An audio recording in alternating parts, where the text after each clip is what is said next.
Qinza Najm is a Pakistani-American visual artist whose interdisciplinary artistic practice explores gendered violence and female subjectivity. So I get up on the stop that I was about to get off. This is around 6:30 in the evening. And right when I was about to exit the subway door, this guy starts just shouting at me and just effing Muslims, like, get out of our country. And just, he was spitting on me. And the spit was like, falling all over my face. And his hands came very close to choking me. Her work has been featured in Artnet News, the Huffington Post, NY Daily News, International Business Week, Buzzfeed, and the list goes on. She lives and works in New York. Her work has also been featured in shows across the globe. These include her solo show at Chowkandi Art Gallery in Pakistan, Karachi Biennale, solo show at AIR Gallery, solo show at National Museum of China in Beijing, and much more. It's 10 feet by 8 feet, and there is a hole in the middle of this wall, aluminum wall, and inside the hole is a seesaw. And when the kids sit on the seesaw, because there's a hole 48 inches, the height of like 5 to 6 years old kid, they can see each other. But when adults sit, they only see their own reflection. And I am proud to say that it's a permanent installation in Pakistan. It's part of the zoo. I'm going to talk to Qinza about her work and her journey to the US. I am so excited to welcome Qinza to my show.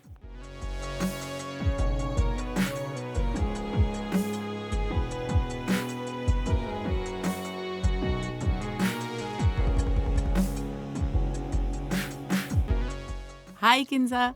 Hi, thank you so much for having me. I'm super excited to be here. I am so excited. So you grew up in Lahore, Pakistan. I grew up in Lahore as well. So we share same town. Absolutely. How much of your work reflects your Lahori identity, all the vibrant colors and loud noises and everything? So I personally, that is definitely up to the viewer to decide. But to me personally, when I look at my work, I feel like even though I have left Pakistan and Lahore and I am in New York, but it's still very much part of my references and a lot of the language that is part of my paintings. And for example, the Persian carpets, which is really something when I was growing up, as Desi people, we have these carpets, a big part of our growing up. And not just in Desi, but obviously like overall, universally, but especially in Pakistan. I mean, our grandparents and our, like Abau Ajdad, as they say, we have so much pride in these old, like very antique-ish carpets, and we take so much pride in them. So carpet is one of the motif that I use, which I personally think it's not just a Lahore, but kind of more South Asian, Persian motif, more linked with our part of the society and culture. And then also I have used stuff like lota, which the American would say, what the hell is lota? So lota is like a Muslim shower, which if you go to any household in Lahore, you would feel that that's a big part of the vocabulary of any household. I also use hijab and batta, which is like the headscarf. And that is, I also feel like a big kind of a conversation linked with the Muslim identity. And Qinza, we will talk about hijab that you've used in your art, but you've also experienced it firsthand. Although you don't wear hijab, but there's a story behind it, and we'll go into that later. But before that, I want to ask you about your family. So as I was prepping for your interview, I read somewhere that you come from a family where your dad is westernized and your mom was more traditional growing up. Right. So what kind of pressure did you feel at home, or did you experience any pressure when your parents' views were so different? And did you gravitate towards one point of view more than the other as you were growing up? I feel like I was a very troubled child because of that clash. My father, when he was 4 years old, he went to Western schools and grew up in Western with Western values and mindset. And there was a constant clash between the values between my mom and my father. My mother was, like you said, very traditional. And I think it created a lot of anxiety in me because I was always split between the two. And my father was an alcoholic, and there was this big clash of push and pull. My mother disapproved that, and my father constantly kept doing it. And he was a pilot in the Air Force.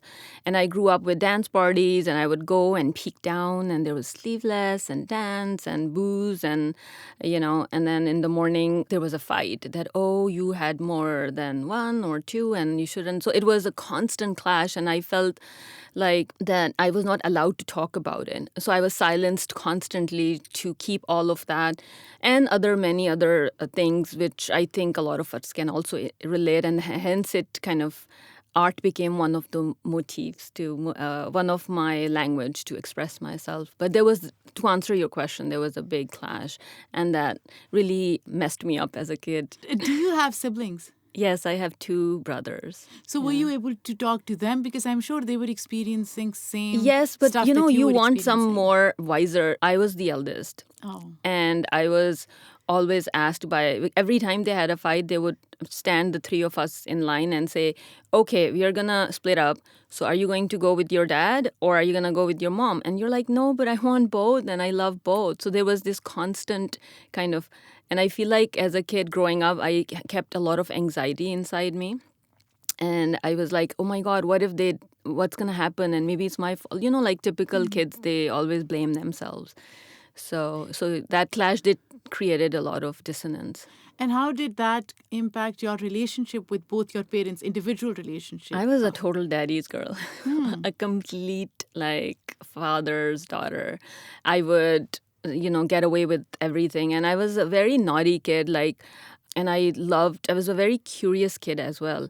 So I remember my father, like I said, who was a pilot. I remember in 6th grade, as young as 6th grade, and he would take me to these flying lesson on this small plane called Cessna.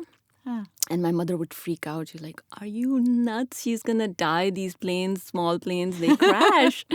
What are you doing? So yeah, I had a much more closer relationship. I felt like he would look at me and he would understand what I was going through. So I think I related more with my dad. And you understood him more than you understood your mom? Yes. Me and my mother always had this kind of a challenging relationship growing up.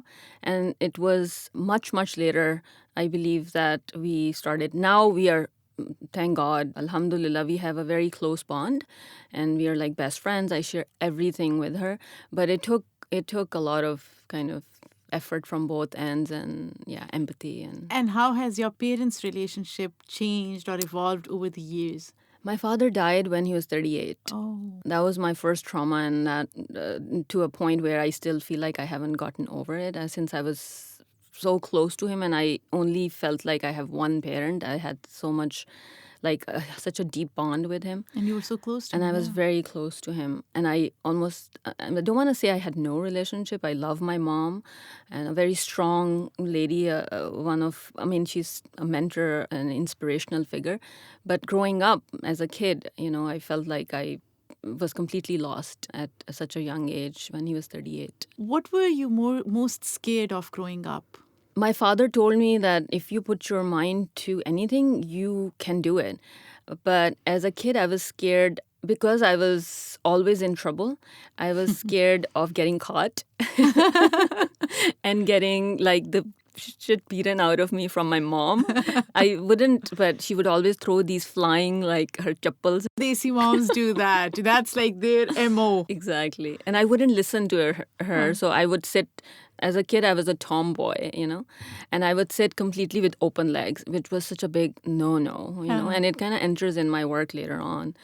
And I would do all the things which girls are not supposed to do. So I learned driving in 6th grade, skating, swimming, and my brothers learned much later on. So in that way, I was not the traditional Pakistani girl, So was it a manifestation of your dad's Western ideals? Were you trying to rebel in a way against your mom's, whatever her notion of what a girl should or shouldn't do?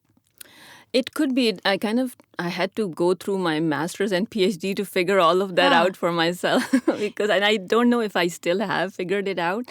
But I think it's probably both. Growing up, you do rebel and my mother was very conservative when I was, especially when my father passed away. I was not allowed to pick up the phone. I had never talked to a guy until I was, I had an arranged marriage. Like that was my first relationship ever. So it was a very strict upbringing when I was growing up. Why do you think she was trying to do all of that? As our culture is, where girls are protected, and I still remember growing up that not just her, my mom, I don't want to make her sound like this bad kind of, Hitler. She had her reasons, and it was out of love and care and protection, and especially when my father passed away. And there are so many incidences, which horror stories that you hear of abuse and rape and so good touch, bad touch were taught early on, and yet some of those incidences happen in, so many of our, unfortunately, kids or our own memories of childhood when these incidences happen. She protected us, that was her reasoning. And Qinza, the struggle continued. It didn't stop here. You got married relatively young, and you had a very comfortable lifestyle. But then you walked away from all of that. You decided to leave all of that and move on with your life. Was there a single trigger that led you to go on that path? Or was it like the cumulative effect of many things that were happening in your marriage that led you to just walk away from everything that was comfortable?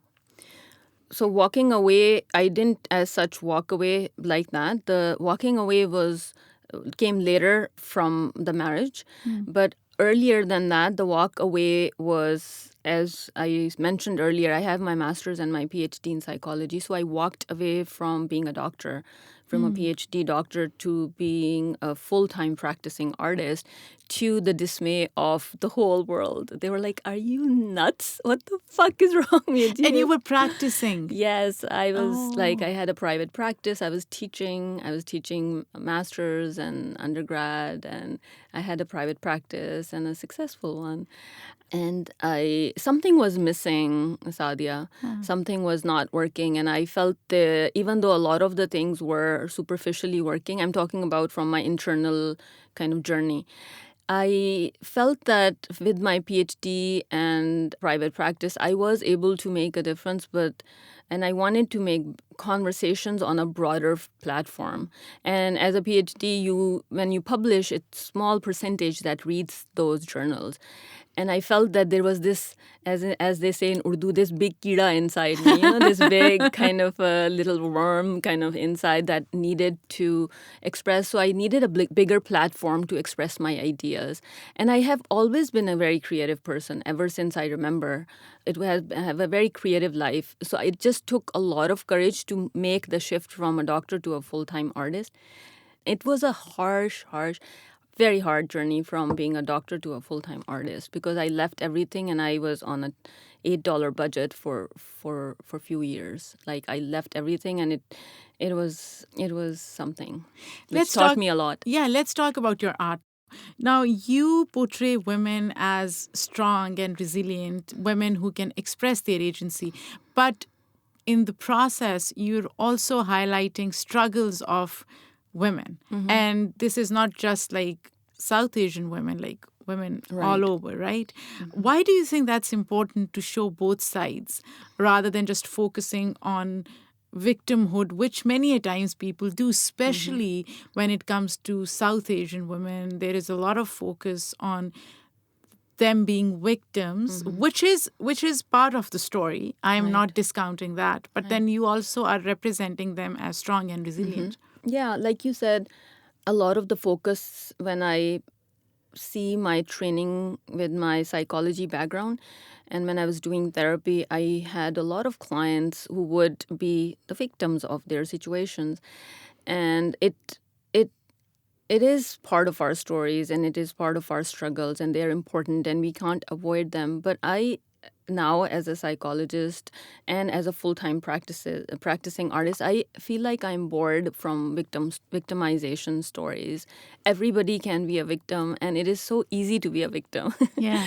you know and it is much, it takes so much more out of you to be to get up after being kind of slaughtered by the whole world or whatever trauma that you are struggling internally or externally, to get up again and again and keep fighting and moving forward. So I find these stories much more interesting, where they are victims and they have these women and men and LGBT population and trans, like all of us have our traumas. But how do you change that narrative from that of very negative to something where you can have agency over your own life story?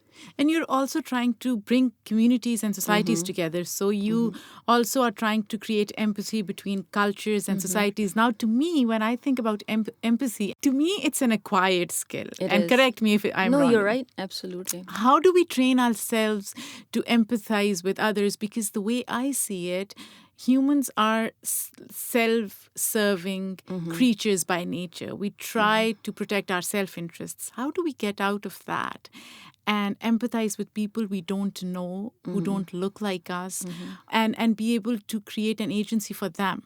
I think the first thing is to have empathy in your own self, right? Before we do anything for anybody else, I think the only person we have control over is us, ourselves, our thoughts and actions.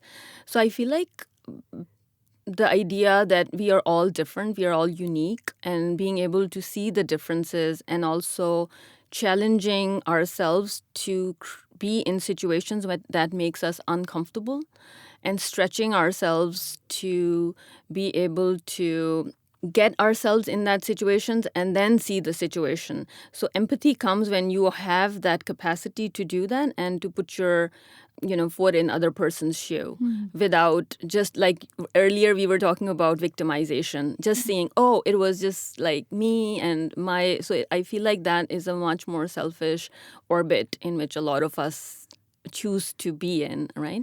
And empathy requires that you have the capacity to accept somebody else and their point of view and their differences, and step yourself in that situation and accept them and challenge yourself, and that creates that self-awareness. And that self-awareness is, I think, the first step towards empathy. So I should have asked you this question in the beginning, but I'm asking it now. How did you end up in New York? I was hired as a doctor to teach in Dubai. So I was teaching at LUMS. Oh, nice. In Lahore. So I was in LUMS right after my PhD. I was a visiting faculty in their business school. And I was teaching emotional intelligence, which is my dissertation. I taught there 4 years, and then I got hired from there in Dubai to teach business courses, leadership and empathy and all of social skills courses.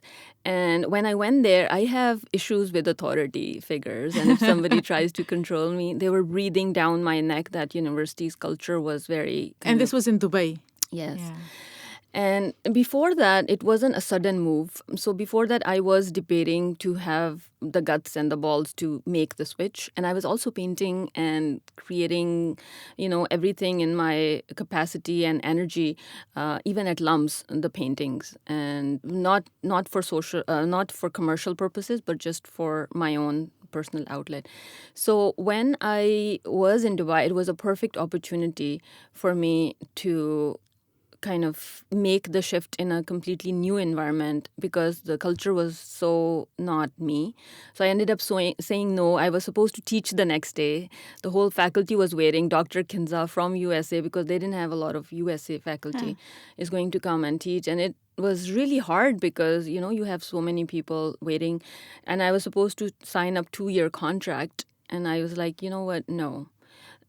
In that moment, my mom stood up for me, and she said, you know what, if you're not happy, no matter how much money they're offering you, go ahead and follow your dream, your passion. And that's how you ended up in New York. Yeah. We all and know then that. then I said no, and then I went back and forth between Dubai, and I just said New York is the place. So you were in the US, but you were living somewhere else before New York. Yes, I was in Atlanta. I finished my studies and everything, not in New York, but I was in Atlanta before moving to New York. So how big a change was moving from Atlanta to New York? I mean, you went from Atlanta to Dubai. Yes. And then you came to New York. That is correct. What was the transition like? I mean, first of all, culturally, all three places are different. Right. And also, New York is a hustle, right? Yes. You have to do a lot more. It's like constant struggle and work. How did you manage all of that? I still remember, I think it was my first week. And I had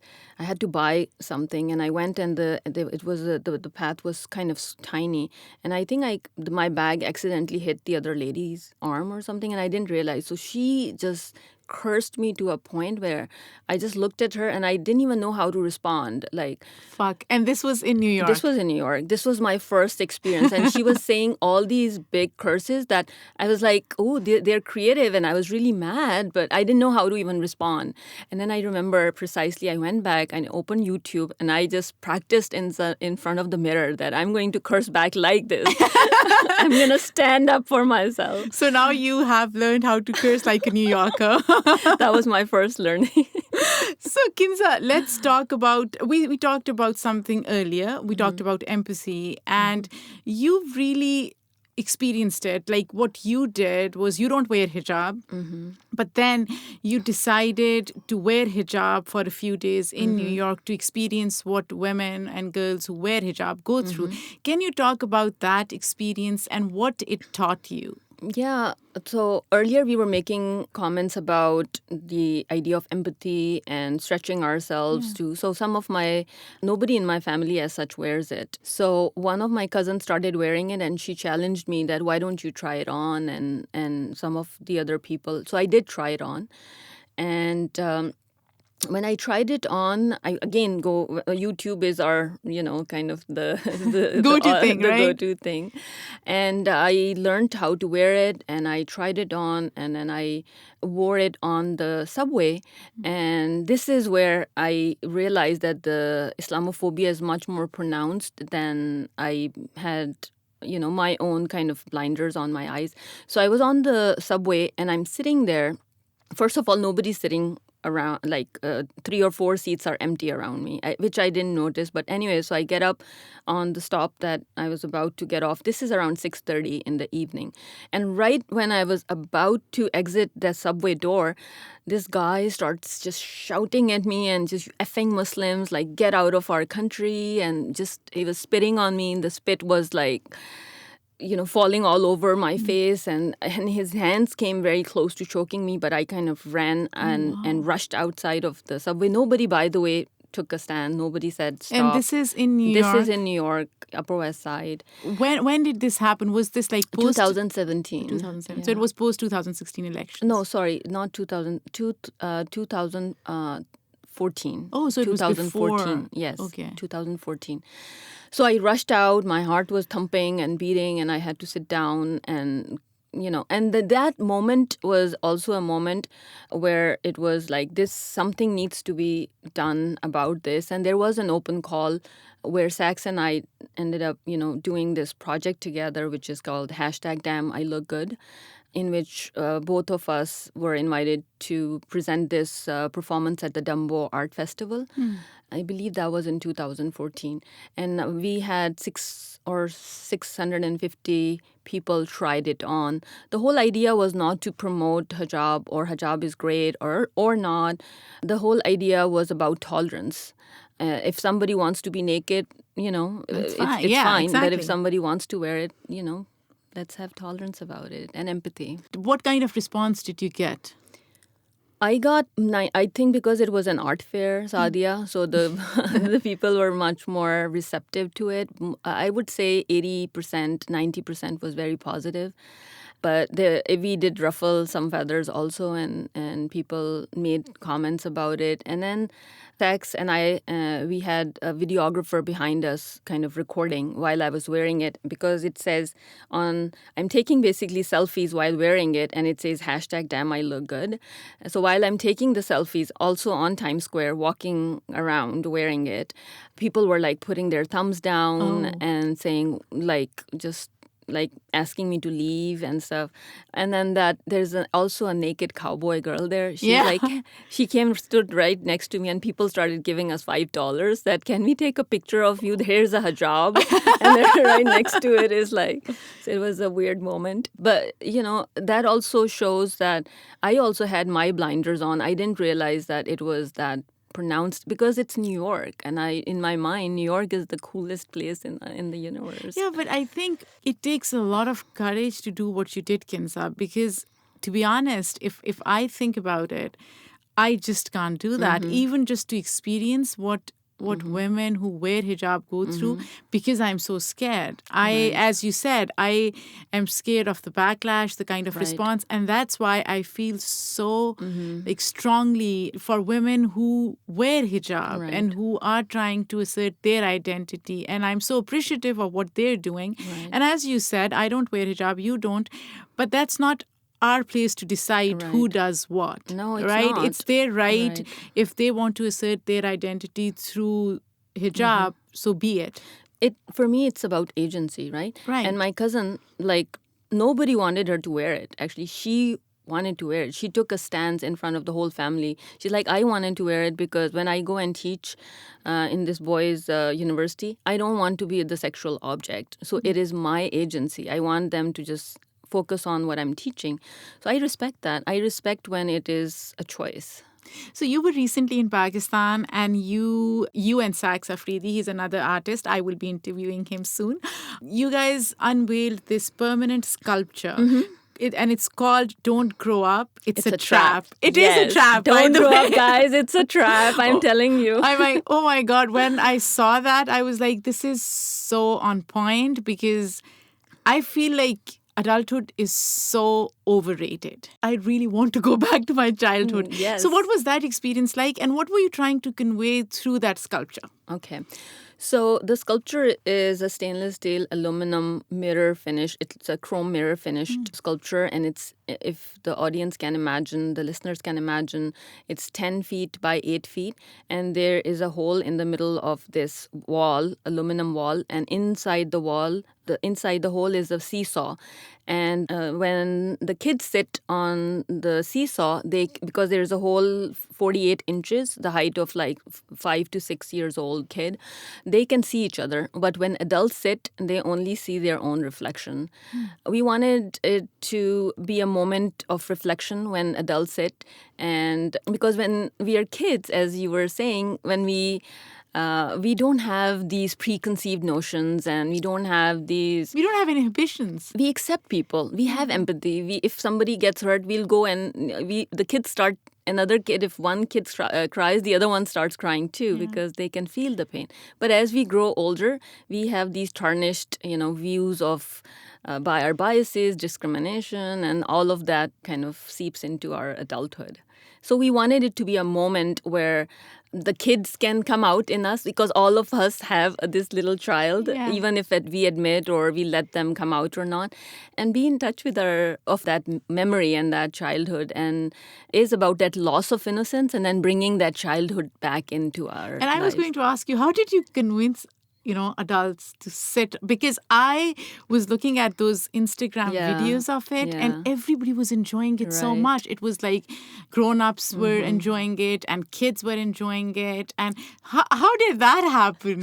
First of all, it was during the Biennale, so a lot of people wanted to get on it. And believe it or not, since it's a zoo, by the way, for the listeners, it's a permanent, Saadia and I are proud to say that it's a permanent installation in Pakistan. It's part of the zoo, and in the park area, people were not interested in going and looking at some of the animals because it was so hot, but they wanted to come and sit on this, which made us so happy.